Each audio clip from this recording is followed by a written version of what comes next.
Hey, what's going on, everyone? In this video, we are talking about Apple's new universal design language, which is called Liquid Glass, that was announced at WWDC 2025. And I will say this: slick, it is layered, and it is definitely everywhere, from iOS, macOS, tvOS, pretty much all of Apple's operating systems. And just a heads up, this is based off of a developer's beta, so things may change. I would say things probably going to change as we inch closer to the official release. Sometime I would say in September, around the time when we probably going to get a chance to see the iPhone 17, the iPhone 17 Pro. But one thing that won't change is you hitting that subscribe button and staying in the loop of all the technology that is headed our way in 2025. So go ahead and hit that subscribe button and let's dive into the video. Yeah, so once we go hands-on with iOS 26, the Liquid Glass vibe, it definitely hits you from the lock screen. You have this floating clock, which is now massive.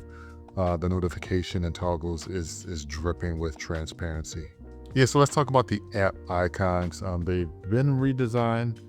We have this glassy layer look that gives you more depth in movement when you move your iPhone around, and even the home screen has a new look, which is called Clear Look, which sits aside with light mode and dark mode. So that's pretty cool. And let's not forget about the control center. It definitely looks like it's something that came from Vision OS. And Apple, they didn't stop at the surface.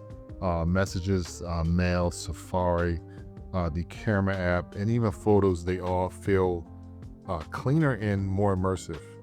So yeah, toolbars, they actually slide away to give you more screen space.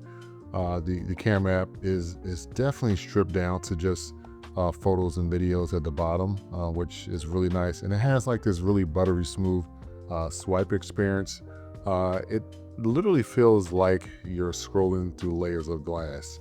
Yeah, so the Photos app has this 2-tab layout, which I think is pretty clean and smart. One tab for your full library and another one for your collections, which is simple. And yes, Liquid Glass, it did not stop at just the iPhone. Yeah, so macOS got hit with the Liquid Glass treatment as well. You have widgets, the sidebar, icons, and even the menu bars. They all have this transparency glow. The control center is fully customizable and definitely gleaming with that glassy goodness. Yeah, so watchOS shows off its new smart stack and navigations, and tvOS adds refractions to its playback controls and also its icons, its app icons. It's sort of like watching content through content. So yeah, this is Apple's new Liquid Glass design language. And I will say this is only the beginning. I do plan to go a lot deeper into the operating system, particularly when it relates to the iPhone and iOS. And let me know in the comment section below, are you loving this new glassy design? Which design updates are you most excited about?